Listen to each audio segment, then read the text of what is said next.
जय मसीह की। आज हम एक महाराष्ट्र के ब्राह्मण जिन्हें हिंदुओं में सुसमाचार प्रचार करने के लिए परमेश्वर ने बुलाया था, उनका नाम है नारायण वामन तिलक। वे 1861 में पैदा हुए और हिंदू धर्म की भक्ति परंपरा का पालन करते हुए बड़े हुए। उन्होंने अपनी मराठी भाषा में तुकाराम और कई अनेक प्रतिष्ठित कवियों के एक लंबे क्रम का दावा किया। तिलक मन की शांति चाहते थे और भक्ति और त्याग में जीवन तलाश रहे थे और इसलिए संस्कृत हिंदू शास्त्रों के शोध में भी शामिल हुए। उनका कवायात्मक कौशल काफ़ी जल्दी विकसित हुआ और उन्होंने हिंदू ग्रामवासियों के सम्मान और स्नेह को इतनी गहराई से अर्जित किया कि बाद में मसीह में उनके विश्वास परिवर्तन के बावजूद उनके प्रति सम्मान और प्रेम कम ना हुआ। तिलक के पिता एक सरकारी रजिस्ट्रार थे। जब 11 साल के थे तब उनकी मां की मृत्यु हो गई और उन्होंने अपनी माता की मृत्यु के बाद संस्कृत और अंग्रेजी का अध्ययन किया और एक शिक्षक बन गए। अपनी मां की प्रारंभिक मृत्यु और उनके पिता के साथ तनावपूर्ण संबंधों ने तिलक को बहुत कम उम्र में दुनिया में अकेले उद्यम करने के लिए मजबूर कर दिया। उनकी व्यापक क्षमता पर ध्यान दिया गया और उनके कई दोस्तों ने उन्हें संस्कृत और अंग्रेजी दोनों में अपनी शिक्षा को आगे बढ़ाने में मदद की। भारतीय राष्ट्रवाद का ज्वार ऊंचा उठ रहा था और तिलक हृदय और आत्मा से अपनी मातृभूमि भारत के प्रेमी थे और अपनी मातृभूमि के कायाकल्प और स्वतंत्रता के लिए अत्यंत ललायित थे। तिलक के दिल में धर्म का गहरा समावेश था और उनका दृढ़ विश्वास था कि भारत का परिवर्तन केवल अपने लोगों के धार्मिक आधार के कायाकल्प से हो सकता है। तिलक ने एक सन्यासी की तरह अपने भ्रमण के दौरान हिंदू धर्म के विभिन्न रूपों को गौर से देखा और इस अनावरण के बाद उन्होंने यह उम्मीद छोड़ दी कि यह धर्म उनके लोगों में आध्यात्मिक नवीकरण या परिवर्तन को ला सकता है। उन्होंने अन्य धर्मों का भी अध्ययन किया लेकिन उन्हें भी इस संबंध में अभावग्रस्त पाया। इसके मद्देनज़र धर्म या अपने स्वयं के सिद्धांत या धर्मशास्त्र को विकसित करने और सुधारने का फैसला किया। तिलक के जीवन में आध्यात्मिक उथल पुथल के दौरान महाराष्ट्र की कलीसिया और यीशु मसीह के संदेश ने उनके मन में भी प्रवेश नहीं किया। अमेरिकी मराठी मिशन 60 वर्षों से वहाँ काम कर रही थी।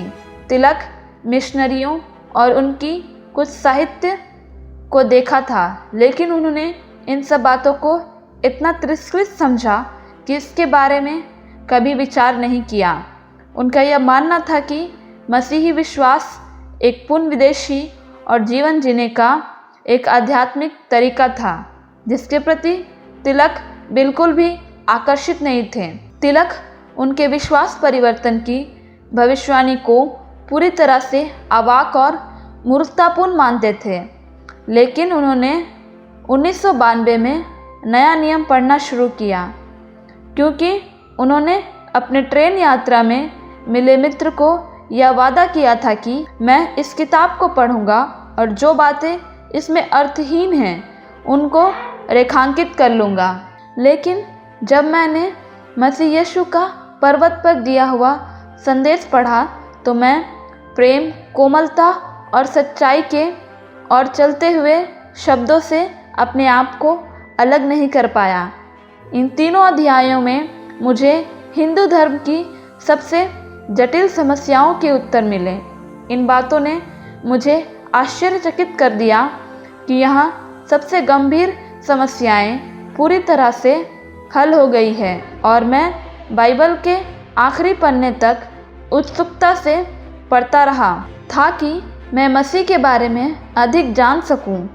उनकी पत्नी, रिश्तेदारों और हिंदू समाज के दबाव में उनके विश्वास परिवर्तन को रोकना जारी रखा क्योंकि उनकी पत्नी और दोस्तों को यह स्पष्ट हो गया कि प्रभु यीशु मसीह धीरे धीरे तिलक पर जीत हासिल कर रहे थे। अंततः काफ़ी आंतरिक संघर्षों के बाद तिलक 1895 में एक स्पष्ट मसीही पेशे में आ गए। उन्होंने पाया कि उनके परिवर्तन के बाद जो उथल पुथल हुई थी वह विश्वास परिवर्तन के पहले से भी कहीं ज़्यादा बड़ी थी।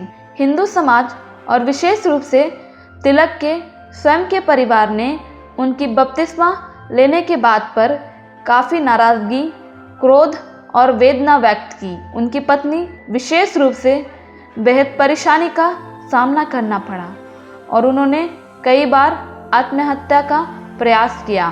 तिलक ईमानदारी से अपने जीवन जीने के तरीके से साक्षी थे।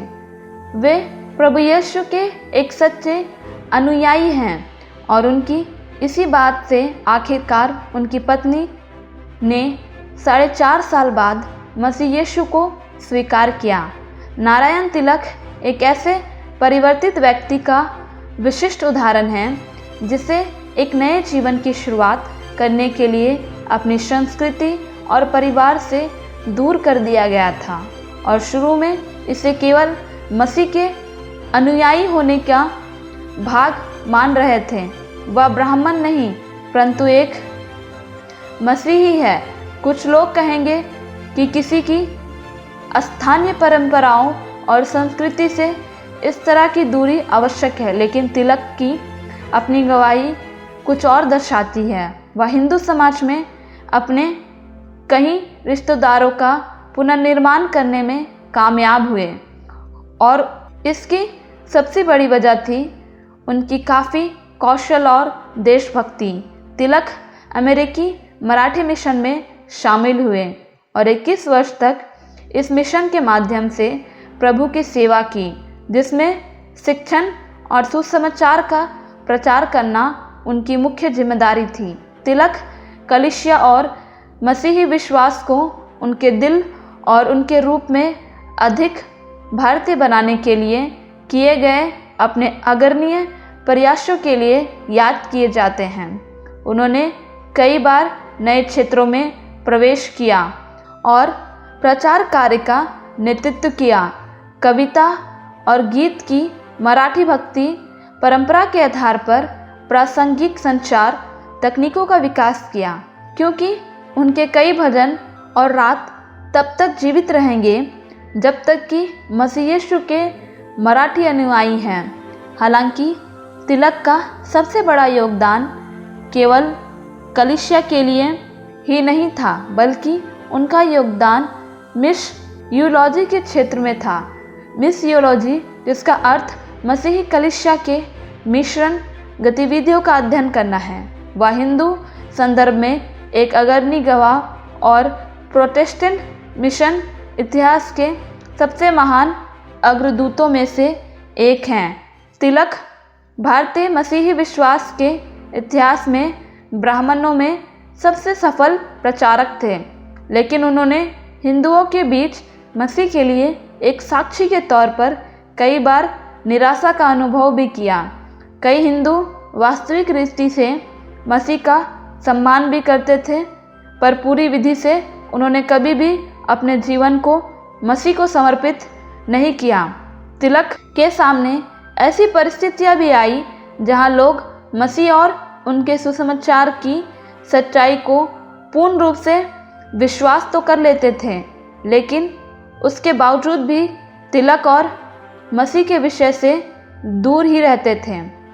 और जब अनगिनत असफलताओं ने तिलक के विश्वास को चुनौती दी तो वे कभी आराम से बैठ नहीं पाए। स्पष्ट रूप से अधिकांश मामलों में मसीह के धर्मशास्त्र की अस्वीकृति की समस्या नहीं थी। समस्या इस तथ्य की थी कि मसीहत को भारत में विदेशी धर्म के रूप में देखा जाता था और मसीह विश्वास में परिवर्तित होने का सीधा मतलब अपने हिंदू रीति रिवाजों और अपने हिंदू समुदाय के सारे रिश्ते नातों को तोड़ना था। इस तरह के विचारों से तंग आकर तिलक एक और जीवन बदलने वाली क्रांति की ओर बढ़ रहे थे। वह निराश थे और परमेश्वर से पहले वे इस धारणा में आ गए थे कि वे मसीह के पूर्ण भारतीय शिष्य बनने में नाकाम हुए हैं। तिलक अपने देश को पहचानने में अन्य लोगों से भी कई आगे निकल गए थे, लेकिन उन्होंने देखा कि अब भी मसीहत की विदेशीयता के साथ उन्होंने कितना गहरा समझौता किया है। वह अभी भी हिंदू धर्म के कट्टरपंथी अनुकूलन से बहुत दूर है, जो मसीह को हिंदू संस्कृति और परंपरा में लाने के लिए आवश्यक था। अब तिलक ने बड़ी स्पष्टता के साथ देखा कि विदेशी तौर तरीके एक हिंदू हृदय को नहीं जीत सकते और ना ही वर्तमान में मौजूद भारतीय कलीसिया से कोई आशा थी कि वे हिंदू जगत को अत्यंत प्रभावित कर पाएंगे। उनका दृढ़ विश्वास था कि भारतीय पद्धतियों का आवश्यक कार्य भारतीय परंपरा और सिद्धांतों के अनुसार ही शुरू होना चाहिए। तिलक अपने व्यक्तित्व को ऐसा बनाना चाहते थे जिसमें तुकाराम और संत पौलुस का मिश्रण हो।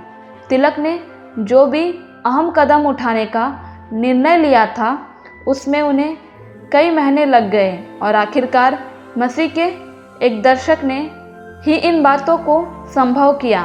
1917 के अंत तक जब वह 55 वर्ष के थे, तिलक ने अमेरिकी मराठी मिशन से इस्तीफा दे दिया और वे संन्यास में चले गए, जो कि एक उच्च जाति के हिंदू व्यक्ति के लिए जीवन का अंतिम चरण होता है, जिसमें सभी सामुदायिक संबंधों और सांसारिक संपत्ति को उस अनंतकालीन जगत पर ध्यान लगाने के लिए और आध्यात्मिक रूप से पूरी तरह ध्यान केंद्रित करने के लिए कर दिया जाता है। तिलक हिंदू त्याग के आदर्श को ज्यों का त्यों पालन नहीं किया, बल्कि मानव जाति के लिए प्रेम और सेवा पर जोर देने के साथ साथ बाइबल के सकारात्मक विषय वस्तु को इसमें शामिल किया।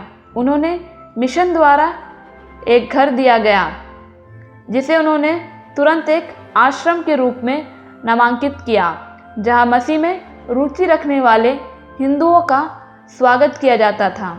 तिलक मिशन और कलीसिया के साथ एक घनिष्ठ संबंध में रहे। उनका लक्ष्य इनमें भारतीय पद्धतियों के साथ परिवर्तन लाना था। हालांकि उनका प्राथमिक उद्देश्य हिंदुओं में सुसमाचार का प्रचार करना था। उन्होंने एक ऐसा व्यक्तिगत उदाहरण निर्धारित किया जिनमें वे एक हिंदू संदर्भ में रहे, ताकि वे हिंदुओं को अपने सांस्कृतिक जीवन शैली और समुदाय में रहते हुए मसीह विश्वास में ला सके। उनके अग्रणीय योगदान को 4 प्रमुख बातों के तहत संक्षेप में प्रस्तुत किया जा सकता है। पहला, बाइबल की विषय वस्तु को हिंदू संचार तकनीकों का उपयोग करके व्यक्त किया गया और विशेष रूप से इनमें हिंदू काव्य, संगीति और शैलियों को शामिल किया गया। संपूर्ण रूप से आराधना करने के पश्चात रूप को त्याग दिया गया। दूसरा, तिलक ने अपने आप को हिंदू परंपरा के संन्यास में त्याग की प्राचीन रीति रिवाज को पहचाना और अपनाया। उन्होंने सुसमाचार का प्रचार किया और एक पवित्र हिंदू व्यक्ति के रूप में पवित्र शास्त्र के बारे में सिखाया और सेवकाई की। तीसरा, एक गुरु या सन्यासी के लिए घर और आध्यात्मिक केंद्र के रूप में एक आश्रम भी अपनाया गया था, जो एक ऐसा केंद्र प्रदान कर सके जहां पर हिंदू आकर आराम से मसीह का संदेश सीख सकते थे। चौथा, एक मसीह केंद्रित भाईचारे के विकास का गठन किया गया, जिसमें भारत की सामाजिक और सांस्कृतिक पहचान को बनाए रखते हुए हिंदू शामिल हो सकते थे। यह भाईचारा केवल कलीसिया का समर्थन करने के लिए ही नहीं था, बल्कि अपनी सभाओं को विकसित करने के लिए भी था, जिसका निश्चित रूप से एकमात्र लक्ष्य और उद्देश्य मसीह का सुसमाचार था। दोस्तों, भारत में ईसाई धर्म की स्थिति वास्तव में आज भी तिलक के समय की तरह ही बनी हुई है, परंतु समय की आवश्यकता एक ऐसे नई दृष्टिकोण को अपनाने की है कि जो प्रासंगिक है, ताकि हिंदुओं में सुसमाचार का प्रचार हो सके और उनमें कलीसिया स्थापित की जाए। नारायण वामन तिलक का निधन परमेश्वर में 9 मई 1919 को भारत में मुंबई में हुआ था। तिलक स्वयं को विशेष रूप से हिंदुओं के लिए एक ऐसे प्रासंगिक साक्षी के रूप में देखते थे जो परमेश्वर द्वारा बुलाए गए थे। उनके जीवन की चुनौतियाँ और सबक आज भी भारत की वर्तमान परिस्थितियों में एक सशक्त प्रासंगिकता से बातें करते हैं। मेरे प्रिय भाइयों और बहनों, क्या आज आप तैयार हैं परमेश्वर की बुलाहट को सुनकर उसके पीछे चलने का एक निर्णय लेने के लिए? और क्या आप तैयार हैं अन्य जातियों में मसीह के सुसमाचार का प्रचार करने के लिए? वामन तिलक के इस जीवनी के द्वारा परमेश्वर आप सभी को आशीष दे और आपको बहुतायत से आत्माओं को बचाने के लिए इस्तेमाल करें। इस वीडियो में अंत तक बने रहने के लिए मैं आप सभी का धन्यवाद करती हूँ। इस वीडियो को लाइक करें, शेयर करें और चैनल को सब्सक्राइब करें।